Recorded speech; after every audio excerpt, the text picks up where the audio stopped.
Les crises successives qui ont secoué la Côte d'Ivoire ont laissé le pays exsangue. Les infrastructures, l'économie et les services sociaux ont fortement souffert.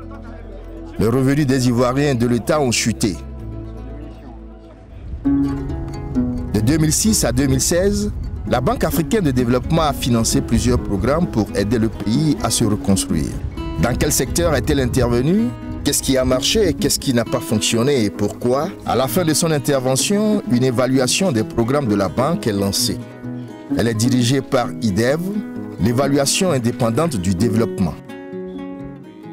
Côte d'Ivoire has a national development plan. The bank's role is to see how it can support the development of the country and the development of the program developed by the policymakers in this country, the President Ouattara and his government. Our role then is to go and see if the bank chose the right things, were they relevant, and did they implement them efficiently and effectively? Did we achieve the results in the end which we were seeking? Sur les 10 ans du programme, le montant de financement de la BAD est d'environ 1,5 milliard de dollars US. Le bailleur est intervenu dans un grand nombre de secteurs, mais 3 d'entre eux ont été particulièrement ciblés. Celui des transports en premier lieu, qui représente 39% des investissements de la banque. Puis viennent en seconde et troisième position l'énergie, 20%, et le secteur social, 17%. Pour les transports, la BAD a financé 7 projets, mais le plus emblématique est le pont Henri Konan Bédié, ou HKB. Il atteint l'objectif principal qui lui était fixé, réduire le temps de trajet. Ça me donne de gagner en temps et en essence. C'est fluide, la rapidité, je gagne du temps et j'économise du carburant. Et ça me permet ainsi de faire toutes les courses sans aucun souci. L'évaluation a jugé que l'intervention de la BAD était satisfaisante dans le secteur des infrastructures en général et sur le projet du pont HKB en particulier. Cela pour plusieurs raisons. Le trafic actuel est globalement ce qui était espéré au départ du projet. Le retard pris pour la construction n'a pas été jugé excessif et l'ouvrage a généré plus d'emplois que prévu. Principal point faible du projet, c'est un partenariat public-privé et la répartition des risques n'est pas très équitable.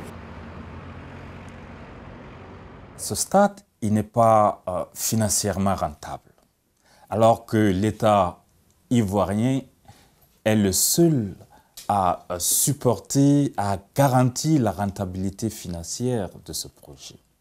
Dans ce contexte, l'évaluation a estimé qu'il n'y a pas d'équité dans le partage des risques entre l'État ivoirien et son partenaire privé. Conséquence, en 2016, l'État a dû mettre la main au portefeuille pour combler le déficit. Avec 20% des financements de la banque, l'énergie est l'autre grand secteur d'intervention de la BAD en Côte d'Ivoire. Au niveau du secteur de l'énergie, l'appréciation globale a été très satisfaisante. La banque a intervenu à travers 2 projets sous forme de partenariat public-privé au niveau des centrales électriques d'Azito et de Cyprel. Ces 2 interventions ont permis d'augmenter la capacité nationale de production d'énergie thermique de près de 20%, ce qui est très substantiel. L'attention s'est focalisée sur la centrale électrique d'Azito, à quelques kilomètres d'Abidjan. Entièrement détenue par des fonds privés, la centrale a bénéficié d'un prêt de la BAD d'environ 40 millions de dollars US. Le projet a permis de produire plus d'électricité en utilisant la même quantité de gaz. Sa puissance est passée de 278 à 417 MWh. Mais les évaluateurs notent aussi que le secteur de l'énergie a encore de nombreuses faiblesses. La fraude et la vétusté des équipements ont engendré des pertes d'environ 22% en 2015. En troisième position, le secteur social représente 17% de l'engagement de la banque et l'appréciation des évaluateurs est plus mitigée. Ils ont étudié 5 projets. 3 ont été jugés satisfaisants, 1 est jugé insatisfaisant et le dernier projet manquait de données précises. De façon globale, l'évaluation a eu du mal à apprécier les projets de ce secteur parce que beaucoup n'avait pas une bonne qualité à l'entrée. Autrement dit, dans la conception, nous avons vu beaucoup de faiblesses, des objectifs qui n'étaient pas chiffrés et quantifiés. Dans ce contexte, il est très difficile de se prononcer de façon objective. Les évaluateurs notent aussi le manque de suivi à la fin des financements de la BAD, comme par exemple le centre d'excellence de l'hôpital de Bouaké, qui ne fonctionne plus après le projet. D'autres secteurs sont également étudiés. L'intervention dans l'agriculture est jugée satisfaisante. La plupart des projets comme celui de la banque de céréales de Bodokro ont permis d'améliorer les rendements et la commercialisation. Par contre, dans le secteur de l'aide d'urgence, la banque n'a pas été efficace à cause de procédures administratives très longues. Les aides sont arrivées sur le terrain avec plusieurs mois en retard. Au final, l'appréciation globale de l'intervention de la BAD en Côte d'Ivoire est positive, même si elle fut moins bonne dans certains secteurs. Les résultats de l'évaluation sont ensuite partagés avec les pouvoirs publics ivoiriens qui donnent également leur point de vue. La Côte d'Ivoire est sortie de la crise. La Banque africaine de développement a été pour la Côte d'Ivoire, sur la période sur revue, un partenaire fiable. Un partenaire qui a su mobiliser les ressources pour nous accompagner sur les préoccupations du moment. Même si le pays est sorti de la crise, des défis majeurs sont à relever dans les prochaines années.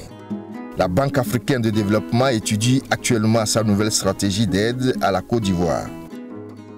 Il y a évidemment le renforcement des institutions et de la bonne gouvernance. Il y a la formation du capital humain avec donc toute la problématique de l'emploi des jeunes. Il y a également la transformation structurelle de l'économie et notamment avec l'accent sur l'agriculture, le développement de chaînes de l'agro-industrie. Donc c'est un élément sur lequel le gouvernement compte pour pouvoir effectivement continuer à tirer la croissance, créer des emplois et puis améliorer la qualité de vie et du bien-être des populations. Et puis il y a également l'intégration régionale.